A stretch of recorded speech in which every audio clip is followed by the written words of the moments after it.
honourable member for Cole Harbour, Portland Valley, with 45 seconds. Mr. Speaker, I rise to extend congratulations to 3 young people who attend schools in my constituency of Cole Harbour and Portland Valley. They are all recipients of Nova Scotia Recycles Awards. First, Jillian Moran, a grade 6 student at Portland Estates Elementary, for her runner-up award in ad design. Also, 2 grade 12 students from Cole Harbour High School are being honored for sweeping the same category. Miss Amy Nyforth for runner-up in the scholarship essay category, and Mr. Evan Kehoe, who is the winner of the scholarship essay category.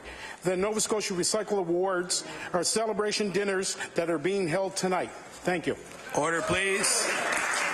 Time allotted for member statements has expired. We'll now move on to oral questions put by members to ministers. The Honourable Leader of the Official Opposition. Thank you, Mr. Speaker. My question is for the Premier. We now have all heard the sad news that Nova Star, the last ferry operator, has gone officially bankrupt. As a result, 50 Nova Scotia companies owed a total of $205,000 will go unpaid for the work and supplies that they provided. Mr. Speaker, obviously that was a bad deal for them. Can the Premier inform the House what protections his government negotiated in the old ferry deal, in the new ferry deal, to protect Nova Scotia companies that want to do work for the new operator? The Honourable Premier. Mr. Speaker, I'll ask the Minister of TIR to respond. The Honourable Minister of Transportation.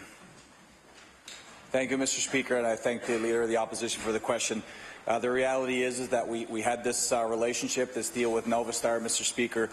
Very early on, we became very concerned that the direction of the operation with respect to what their passenger counts were being estimated at, and the fact that really they continue to come back to the government for additional funds, Mr. Speaker. We went in a different direction. Obviously, we're very proud, despite what the opposition has said about Mark McDonald and Bay Ferries. We're very proud of that relationship. We're very confident in their operations and what they're going to do, Mr. Speaker. So we stand behind Bay Ferries. We know that we've put a strong contract together, and they're going to do the right thing for the people of this province. And we know that at the end of the day, this service is going to work, again, despite the comments by the opposition. Thank you. The Honourable Leader of the Official Opposition on his first supplementary.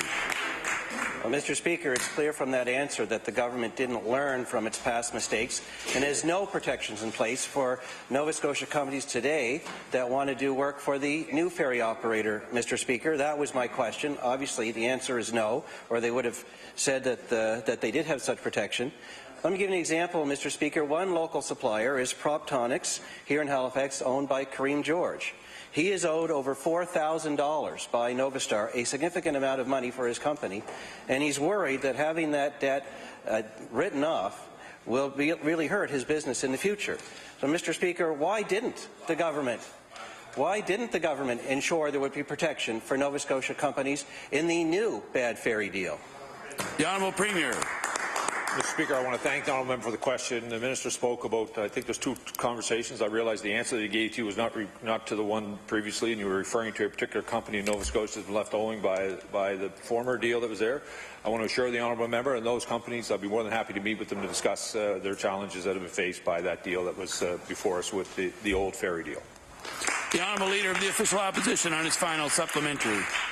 Well, that's great, Mr. Speaker. We'll help set that up. I hope it results in his company getting paid for the work that they did, Mr. Speaker.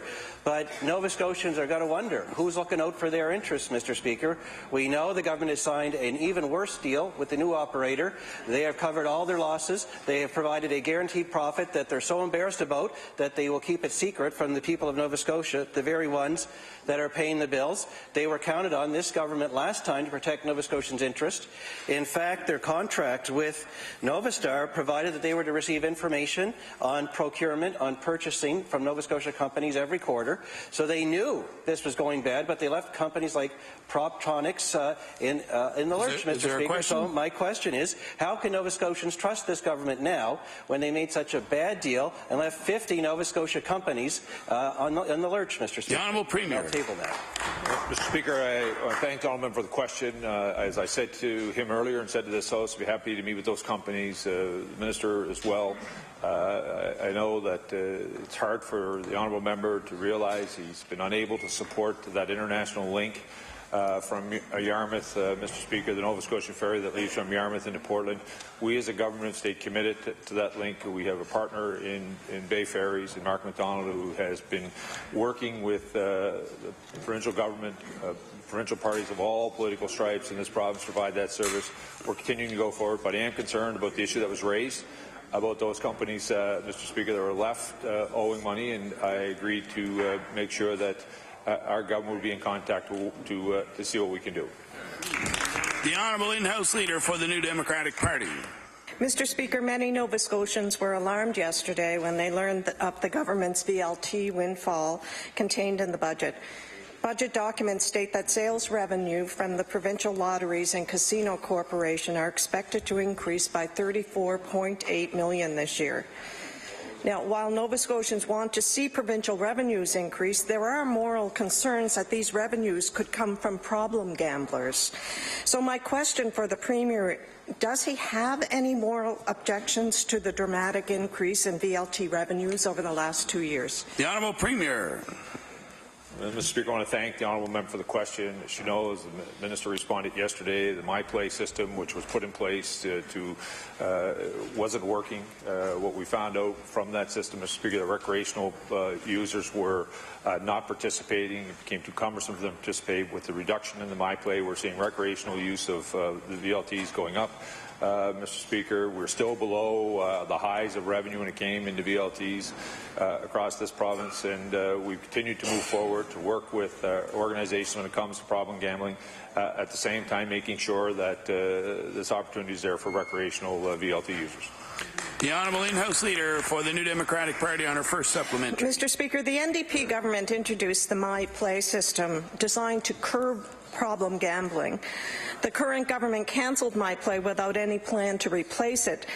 This type of short-sighted decision has become a trademark for this government, Mr. Speaker. You can just ask the film industry.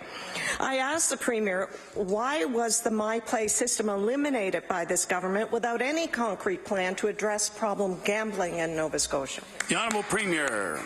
Mr. Speaker, because the MyPlay system, like everything else the NDP did, was failing, Mr. Speaker. We were making sure, Mr. Speaker, what we have in place is a system that recreational, the MyPlay system was forcing recreational VLT users to not participate. What we've seen go forward, we have not seen a spike in problem gambling, Mr. Speaker. We're continuing to work with those who require supports. And I would also say that the number that the honourable member is using, global numbers, just not VLT revenue. We're seeing a spike in terms of some of the largest jackpots when it comes to the lottery system in the province, which has a grown revenue for the province. So to associate all of that growth associated with just VLTs is simply wrong. The Honourable In-House Leader for the New Democratic Party on her final supplementary. Mr. Speaker, Nova Scotians are concerned about the social costs associated with dramatic increases in gambling revenues. Yet, despite the significant rise in gambling revenues over the last 2 years, it was reported in All Nova Scotia yesterday that last year the Lotteries and Casino Corporation budgets for responsible gaming programs was actually underspent by $400,000. Now, I will table that. I asked the Premier, why was the budget for responsible gambling underspent by $400,000 last year? The Honourable Premier. Mr. Speaker, I want to thank the honourable member for the question. As she knows, there are partners that we have across this province, sister organizations that help deal with some of the challenges that Nova Scotians are facing. Some of that funding would be applied for. They would use that to deliver services and programs to citizens who require them. We're going to continue to reach out and work with them. We continue to make sure we put in our budget a number that is there, that when organizations want to access it, to use it where it's there, we're going to continue to work with those partners so that vulnerable Nova Scotians, those Nova Scotians who require our help, Mr. Speaker, will get it. The Honourable Member for Pictou East. Thank you, Mr. Speaker. And my question is for the Minister responsible for Part 1 under the Gaming Act. We know that the money for responsible gambling wasn't properly spent, but we did learn that revenues from VLT terminals are way up, and clearly this is revenue that the Liberal government needed it to make the books look good. And instead of directing appropriate resources to assist problem gamblers, this government is hoping to recruit new ones. And just 2 months ago, Nova Scotia Lotteries and Casino Corporation spent $114,000 of taxpayer money to survey 160 Nova Scotian teenagers about their online gambling habits. Now, my question for the minister is, will the minister admit that using $114,000 of taxpayer money to survey Nova Scotian teenagers about gambling would have been better spent in prevention and treatment programs? The Honourable Minister responsible for Part 1 of the Gaming Act. Mr. Speaker, to suggest that anyone in the House or any Nova Scotian would want to encourage problem gambling, I think it's shameful in itself to even suggest anyone would want to do that. I think all of us here have family members or know close friends who have been faced with problem gambling. To suggest that any government of any political stripe would do anything to encourage problem gambling is absolutely shameful. The Honourable Member for Pictou East. And I absolutely agree that it is shameful, but this government dragged its feet on banning flavoured tobacco products, and now they're talking to teenagers about gambling. And under a FOI pop right here, we have some information where it was reported back to the government that most who currently gamble online for money would be interested in playing an online gambling if it was offered by the Nova Scotia government. Why is the government trying to figure out if people want them to get more involved in online gambling? I'd be happy to. The Honourable Minister responsible for the Gaming Act. Mr. Speaker, currently a lot of online gambling is unregulated. So there's absolutely no means to find out if there's problem gaming taking place, if people are gaming more than what they can afford to do. This was an initiative that was launched by Atlantic Lotto on behalf of the 4 Atlantic provinces to look at whether there was a role for Atlantic Lotto on behalf of the Atlantic provinces to look at online gaming as a means of trying to ensure that this is regulated to start off with, which it currently isn't, but as well to see are there people who are having problem gaming, and if they are, that those services are made available to them. The Honourable Member for Queens Shelburne. Thank you. Mr. Speaker, my question is for the Premier. Yesterday, government provided no details on the relationship between the provincial budget and federal infrastructure funding. In the past, federal stimulus money usually requires a commitment from the province to provide its own level of funding for projects and programs. Mr. Speaker, my question for the Premier, what is required of the province to receive federal infrastructure funding, and how does yesterday's budget address that issue? The Honourable Premier. I want to thank the honourable member for that question. As he would know, right, he should know, sitting around the executive table, Mr. Speaker, that a lot of infrastructure money that comes from the federal government is cost shared either with our municipal partners. There are some relationships that go directly provincial government to federal government. The new government is looking at actually going directly to some municipalities. So there will be many options of where Nova Scotia communities can avail themselves of the federal infrastructure money. As the honourable member should also know, we're working with our municipal partners to set priorities about what their infrastructures are. I want to thank the Minister of Service and Municipal Relations, who's been working with our colleagues to make sure those priorities are set in place. At the same time, Mr. Speaker, I'm sure he's been listening to the great work that's been happening around Cove and Volta, which are great pieces of infrastructure, economic development opportunities. If you listened to the budget yesterday, there's investment in broadband. We looked at to trigger federal monies, Mr. Speaker. There's a whole host of opportunities for us to capitalize on some federal money to ensure that we put in place the kind of infrastructure that Nova Scotians are expecting, some that deliver services to them and others that will drive economic growth across this province. The Honourable Member for Queens Shelburne. Mr. Speaker, federal money is badly needed for municipalities and infrastructure projects. However, there is a concern that the federal funding may require a commitment of municipal funding that municipalities simply cannot afford. My question for the Premier is, what is the government's plan to help municipalities secure federal infrastructure funding? The Honourable Premier. Mr. Speaker, I want to thank the honourable member for the question. We're going to continue to work with our municipal partners across this province. I must say they were overjoyed when the former government was booted out of office and they finally had a government that was prepared to work with them to look at the infrastructure shortfalls.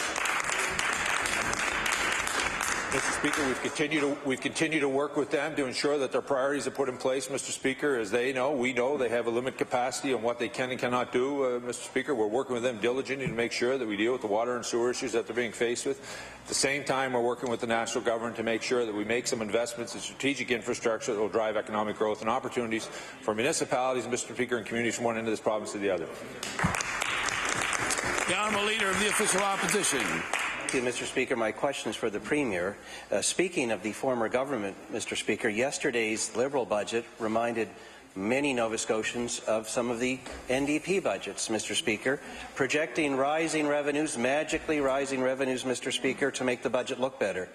Well, it turns out that the now Justice Minister had a lot to say about that practice. Back when the NDP were in, Mr. Speaker, she said, and I quote from Hansard, "It's painting a rosy picture that is overly inflated on the revenue side tremendously in order to present the balanced look today." And I'll table that, Mr. Speaker. My question to the Premier, how can Nova Scotians trust a government that is using the same budget tricks that they condemned the NDP for just a few short years ago? The Honourable Premier. Mr. Speaker, I want to thank the Honourable Member for the question. I want to thank all Nova Scotians who, over the last number of years, worked with our government to rein in the cost of government, to work with us to make sure that the programs were being run efficiently, that we could deliver service to them in the most cost-effective way. Brought us to the day, Mr. Speaker. Yesterday, we were able to table a surplus budget, Mr. Speaker. The numbers he's referring to would have been gone over by the Auditor General, who would have confirmed, Mr. Speaker, those were accurate. At the same time, I want to remind all members of this House, this government has provided an opportunity with $110 million of extra in revenue. Instead of doing what previous governments have done, Mr. Speaker, and shove it into program spending that is unsustainable, Mr. Speaker, we put it directly on the debt to reduce our debt that was owing on the Nova Centre. The Honourable Leader of the Official Opposition.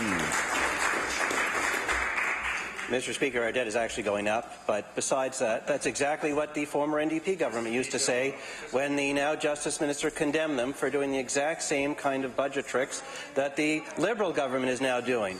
In fact, she was very eloquent on the topic back in 2013, Mr. Speaker, when she said the budget of the time is based on inflated, wishful thinking, rose-colored glasses, or whatever you want to call it.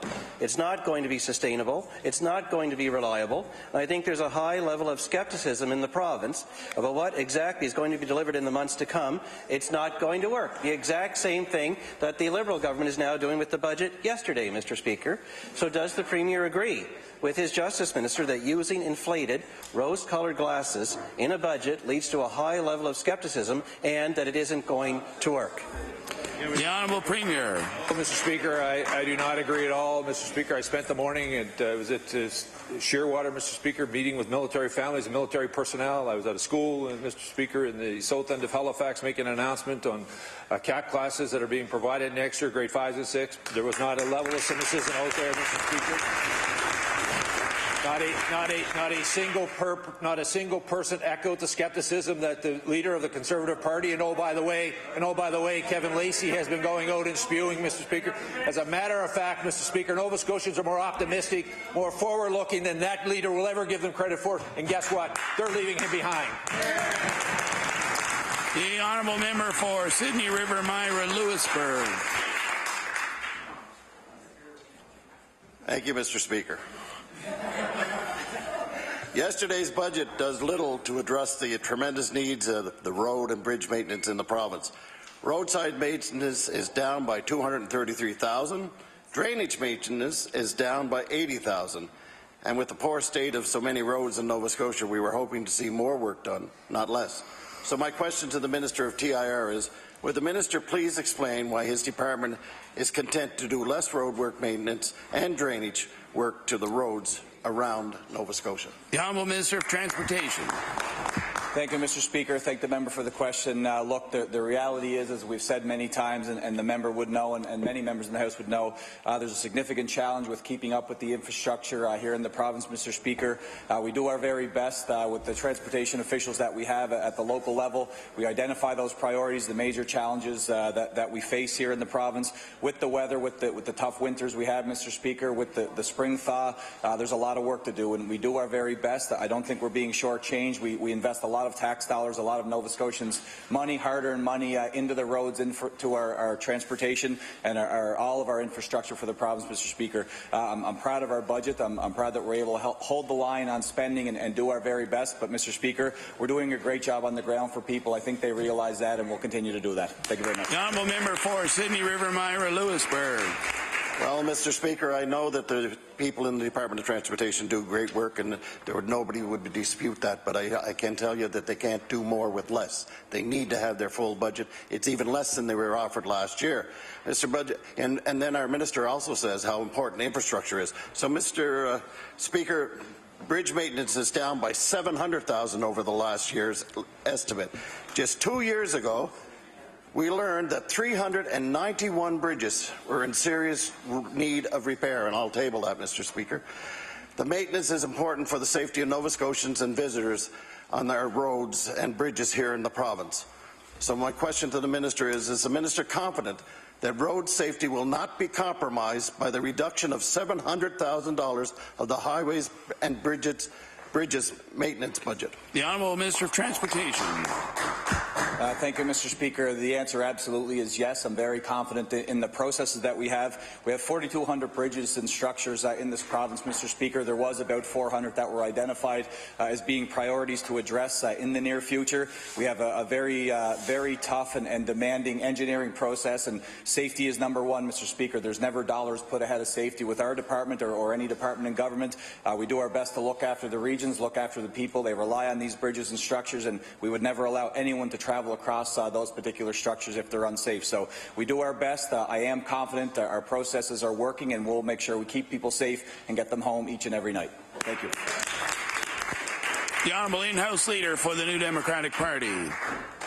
Mr. Speaker, yesterday the Minister of Community Services raised income assistance rates by $20 per month. After 2 years of freezing rates,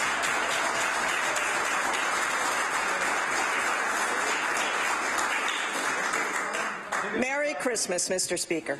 She did not raise the special diet rates provided to the thousands of clients who rely on these benefits in order to maintain a healthy diet to manage their health conditions.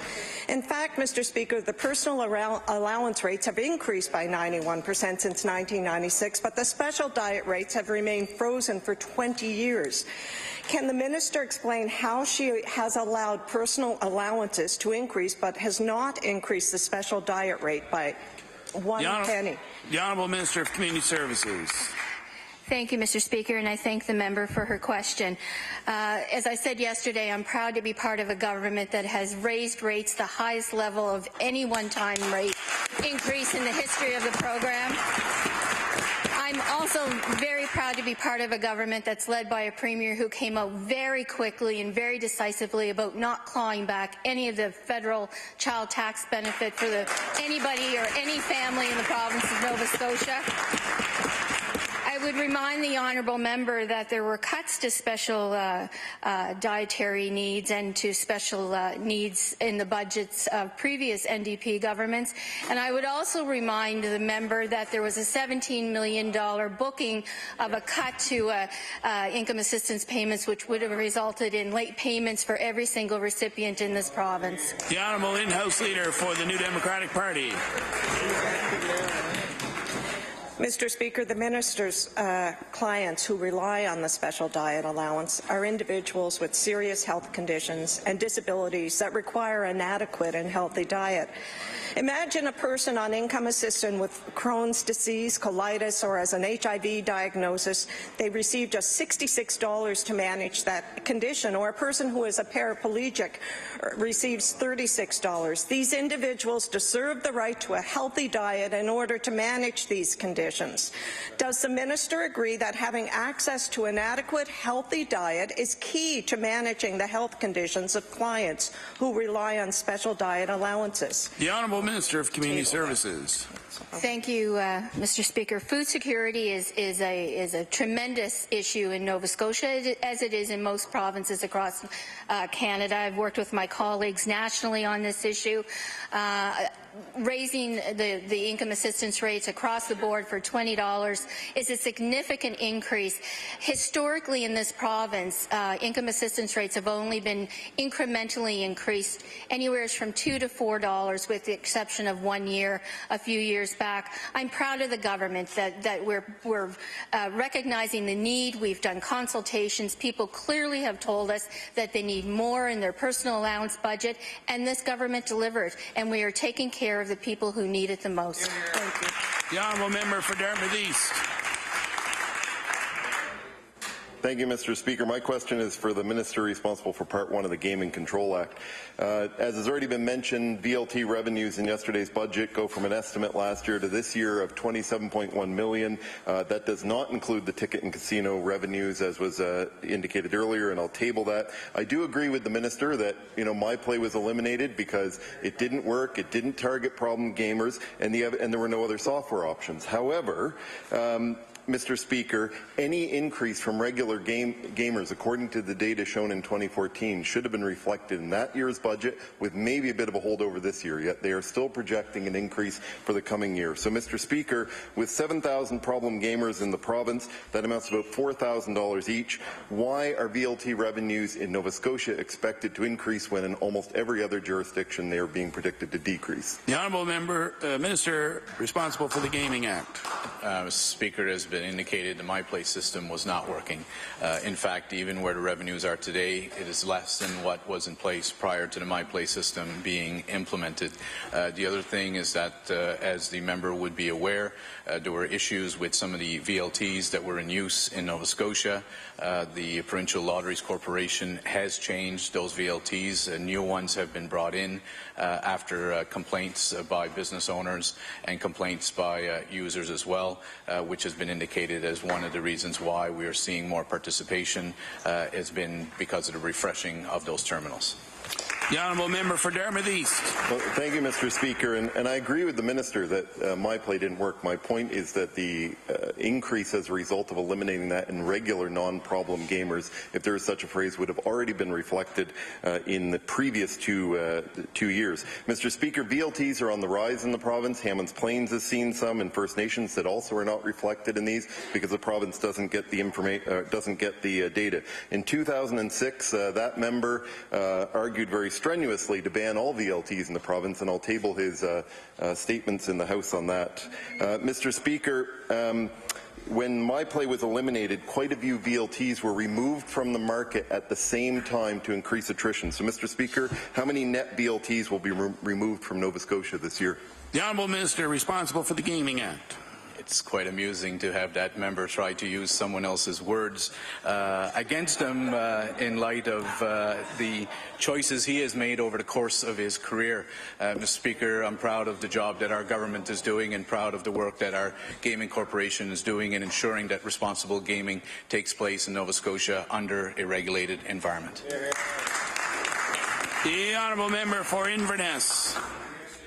Justice, we learned from the Minister of Justice that in the almost 10 years the Boots on the Street program has been active, we've had an improvement in public safety in the province and the rate of crime has decreased. But the Minister told us that her department was reviewing this program because times have changed. So, Mr. Speaker, will the Minister confirm today that a company called Twin Birch has been contracted to perform the review of the Boots on the Street program and tell the House the value of that contract? The Honourable Minister of Justice. Well, thank you very much, Mr. Speaker. And the company has been selected for the review, but I can't tell you the amount today. I'm not certain of it. I'll look that up and let you know. It hasn't been finalized, all of the terms of reference, and I want to make it clear that the terms of reference for the work will be done with UNSM and with our municipal partners because they certainly share in the interest of this program. So we'll be working that out together. The honourable member for Inverness. Mr. Speaker, by the Minister's own admission, the crime decreased in the province while this program was active. The government has handpicked a company to do this review. They did not use an open and transparent competition. Will the Minister explain the objective of this review and tell the House why it was necessary to handpick one company to do it? The Honourable Minister of Justice.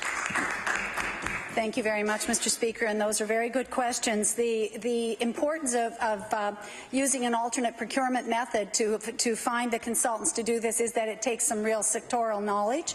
We need people who understand policing and the models that are used, the modern way of policing, and so on. So it was important to get people that had that knowledge. I'm a former management consultant myself, and not everybody has that, so you'd need somebody who had actually worked in it. So that was the reason for that. As I mentioned earlier, the terms of reference will be more fully defined with our partners, and we're working closely with the UNSM and their membership. So, the Honourable House Leader for the Official Opposition. Yeah, okay. There we go. Thank you very much, Mr. Speaker. My question through you is to the Minister of Transportation Infrastructure Renewal.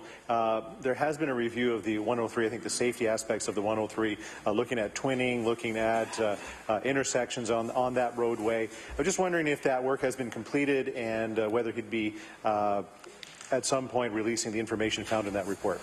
The Honourable Minister of Transportation. Thank you, Mr. Speaker. I'd like to thank the member for the question. The answer is yes. As the member would know, we've embarked on a very significant feasibility study with respect to 8 corridors in the province that obviously has a significant impact on the 103 in its entirety and the member's particular region.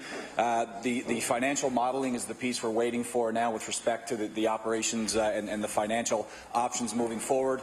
Once that is complete, obviously it will be released to the public, Mr. Speaker, and then we'll hit the communities, a number of communities, about a dozen, with public meetings to get feelings on all sides of this discussion to make sure that what we do moving forward is reflective of Nova Scotians' wishes. So that is coming. It will impact the 103 and a number of other areas in the province, and we look forward to getting that feedback from the people who put us here. Thank you.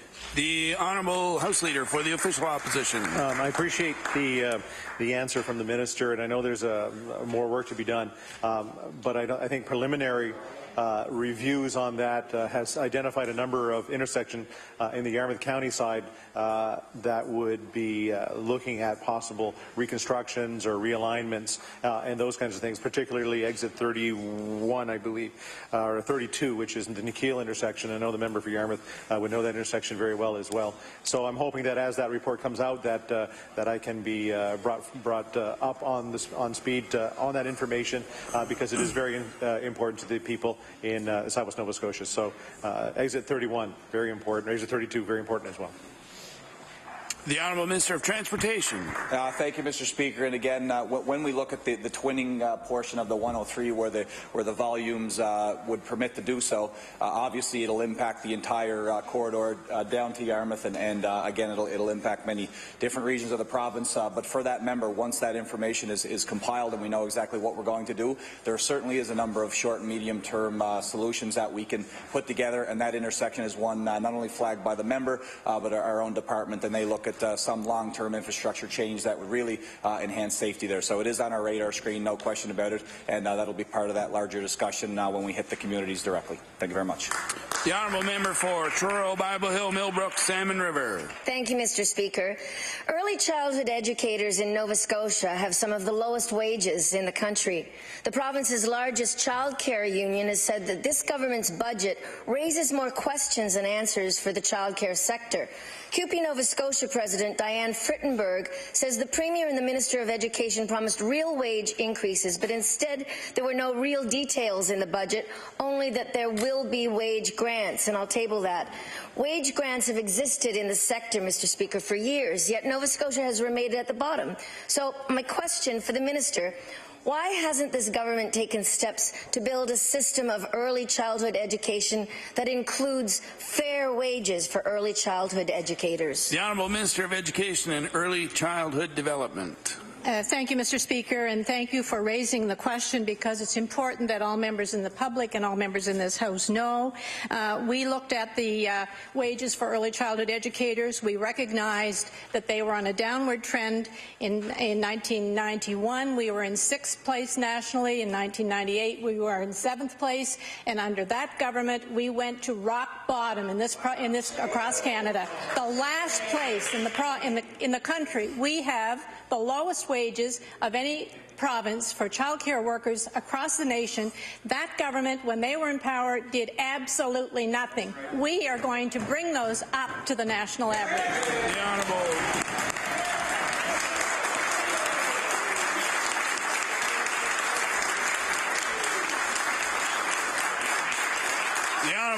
for Truro, Bible Hill, Millbrook, Salmon River.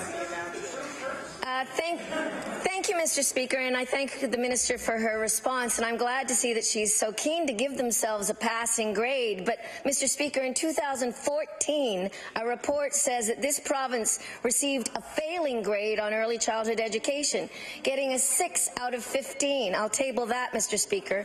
So the government's own 2016 report on the review of regulated childcare states the current model of funding childcare is not effective or sustainable. I'll table that as well. So why then, Mr. Speaker, has the government and this minister chosen in this budget simply to put more money into a model that they know just doesn't work?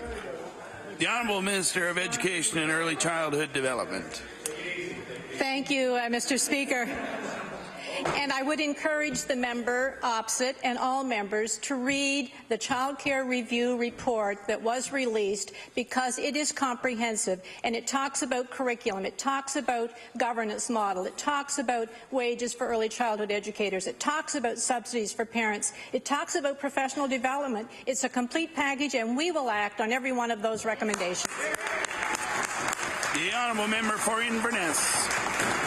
A question for the Minister of Municipal Affairs, Mr. Speaker. The aquaculture industry in our province is a growing industry. In the case of Mabou, it's worth up to about $1 million right now. Our Minister of Aquaculture and Fisheries has been doing what he can, but that work will be thwarted because in Mabou there are challenges with the water.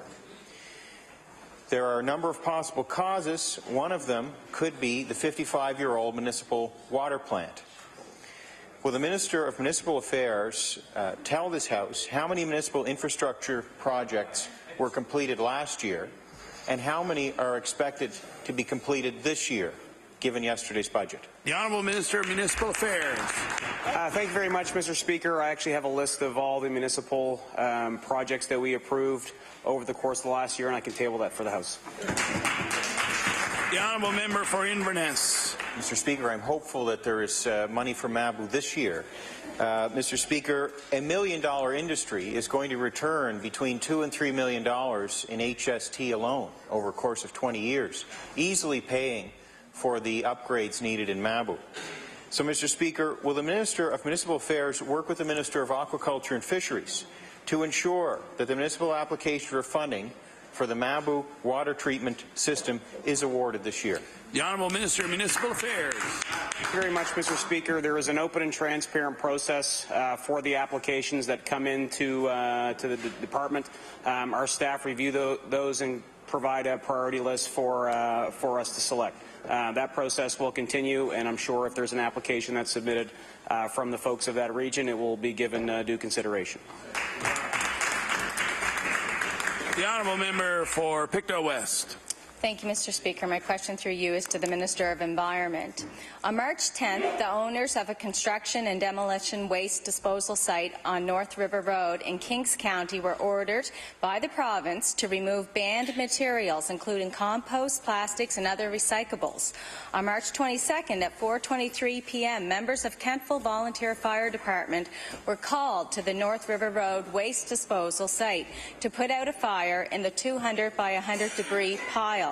My question is, can the minister tell the House the cost to the province to put out this fire, and if her department has taken any steps to recover costs from the owner of the facility that media claim could be close to $100,000? The Honourable Minister of the Environment. Thank you, Mr. Speaker, and thank you to the members opposite. I'm very aware of the C&D site, and we do have some challenges in Nova Scotia with C&D sites on all levels, whether it's as a disposal site or other with the 3 types of sites. So anyway, my department is going to be looking into those sites to see what we can do to improve them. Meanwhile, about the facility or the fire that was in Kentville, my department officials were on site. They inspected the site. They looked for violations, and the site has been shut down, and the information my inspectors have been taking that information, and we'll be taking further action. Thank you. The Honourable Member for Pictou West. Thank you, Mr. Speaker. This is not the first incident at this site or other such sites around the province. There was another fire at this site previously, and as a result, firefighters have had to receive training in fighting these kinds of fires by using a combination of sand and soil. Can the minister tell members if it is a policy of her department to bury debris in construction and demolition sites using sawdust, a known combustible material that would only accelerate such fires and put more risk on personnel fighting these fires? The Honourable Minister of the Environment. Yes, I can tell the, thank you, Mr. Speaker. I can tell the member opposite that my department takes issues of non-compliance very seriously.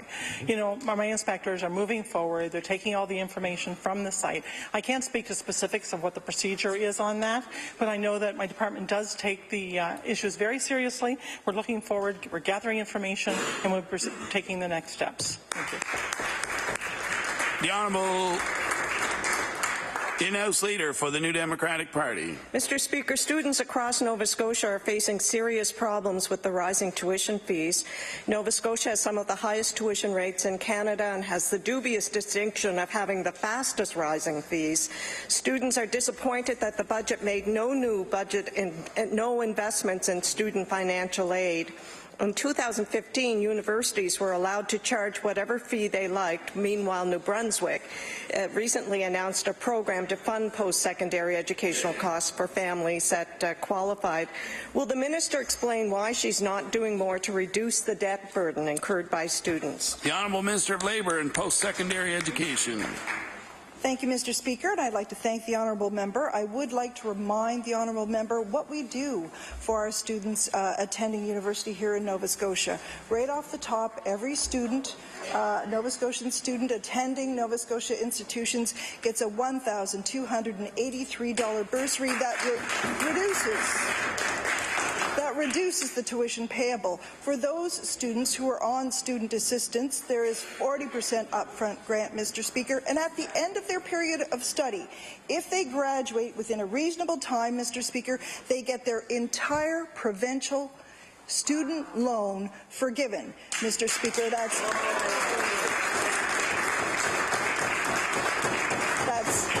$15,000, Mr. Speaker, and it is a significant contribution on the part of Nova Scotia taxpayers. The Honourable In-House Leader for the New Democratic Party.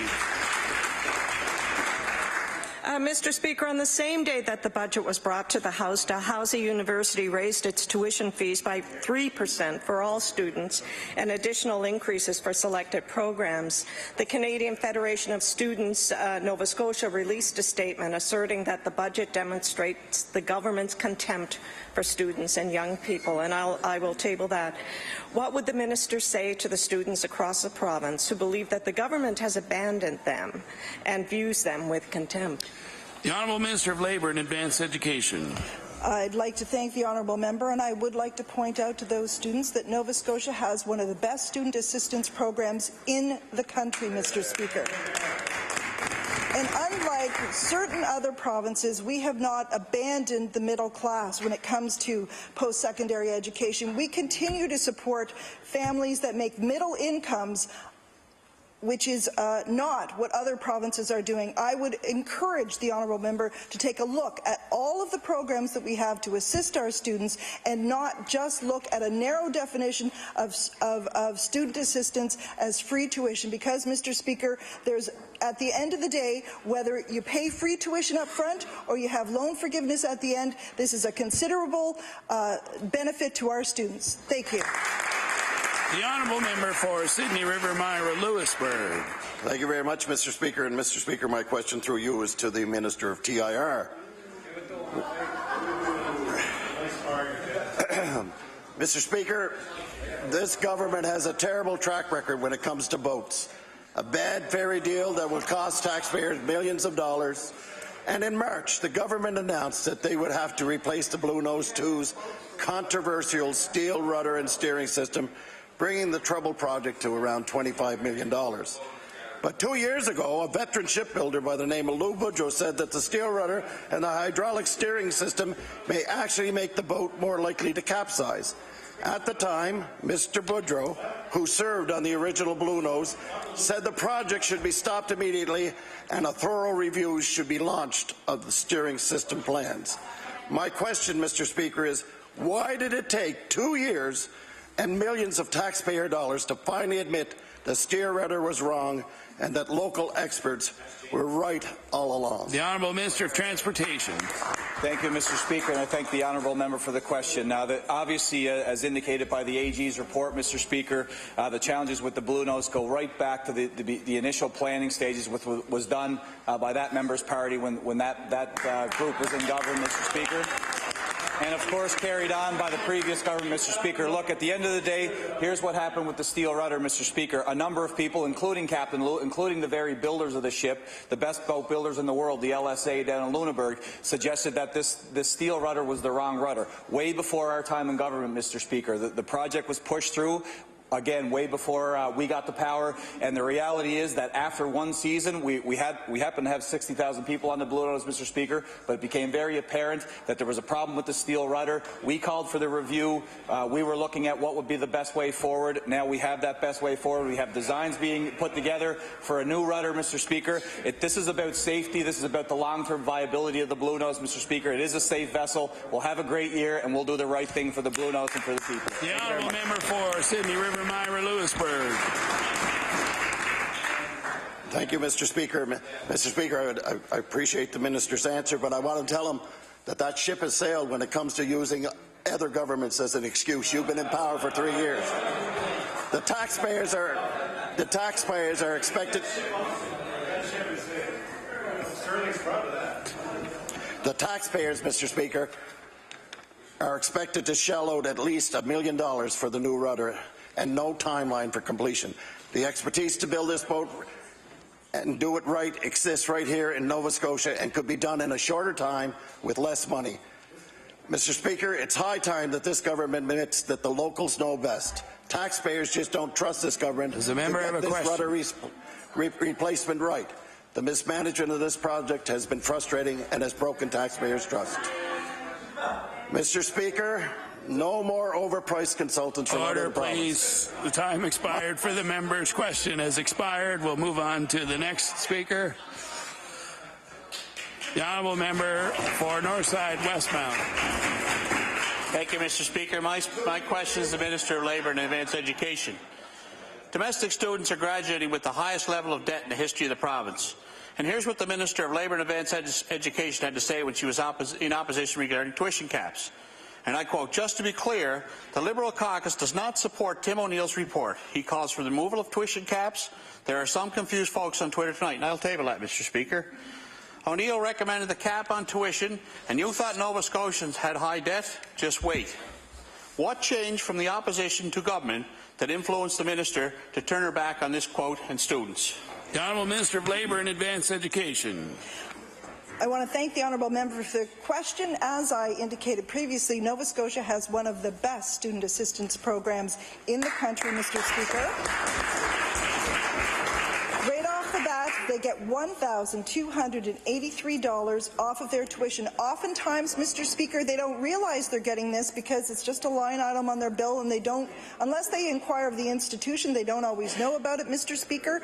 I would like to remind the honourable member, because some people may have missed that the federal government has just increased the grant portion of Canada's student loans by 50%. So our students here in Nova Scotia will benefit from that, and I want to say how nice it is to have a federal government that assists provinces with issues like this. Thank you. The honourable member for Northside Westmount. Thank you, Mr. Speaker. The question was what changed when the cap came off, Mr. Speaker, because that quote was we were not going to take the cap off. We're hearing from students that the cap coming off is raising tuition and going to hinder some students from attending university. International students make up 18% of the student population, and therefore universities are going to survive. We need many more international students. But Saudi Arabia cancelled their scholarship program. Since the government has allowed domestic tuition increases, and international tuition typically are double of domestic, which means they're going to actually pay more. My question to the minister is, will the minister admit that our management of universities has fallen to the debt-ridden backs of our students, both domestic and international? The Honourable Minister of Labour and Advanced Education. I want to thank the honourable member for the question, and just to remind those in the House who aren't aware of this, the King Abdullah Scholarship, which is what most students had who came here to Nova Scotia, they restricted which universities that they would support students from a year ago. I've been to the Cultural Bureau in Ottawa to meet with the folks there, and they have in fact added Dalhousie back onto the list now. So in the coming year, Dalhousie will see King Abdullah students attending that university. Thank you.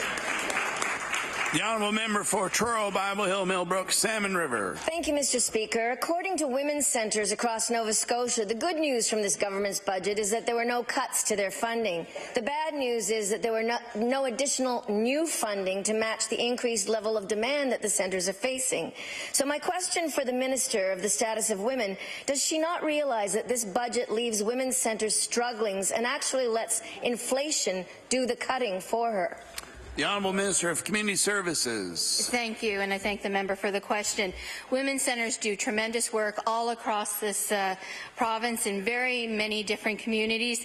I'm proud to say that women's centres in Nova Scotia per capita are the most well-funded women's centres in all of Canada. I'm also pleased to say that over the tenure of our government that we have provided grants and increases to women's centres, including part of the $500,000 that when we came into government. And just this week, I announced a partnership between an Aboriginal community and the Pictou County and Antigonish women's community to work on sexual violence training for young people in schools. Order, please. Time allotted for oral questions put by members to ministers has expired. We'll now move on to opposition business. The Honourable Member for Queens Shelburne. Thank you, Mr. Speaker. Mr. Speaker, will you please call for second reading private members' bill, public bills for second reading. Please call number 151, the Employment Support and Income Assistance Act. We'll now call private members' bills for second reading, and we'll start with bill number 151. The Honourable In-House Leader for the New Democratic Party. Thank you, Mr. Speaker. I rise in my place today to speak to Bill 151, an act to amend Chapter 27 of the Act of 2000, the Employment Support and Income Assistance Act. This bill would require the Minister of Community Services to take into account the cost of purchasing Health Canada's National Nutritious Food Basket when setting the rates of social assistance, the rates of income assistance for income assistance recipients with dependent children.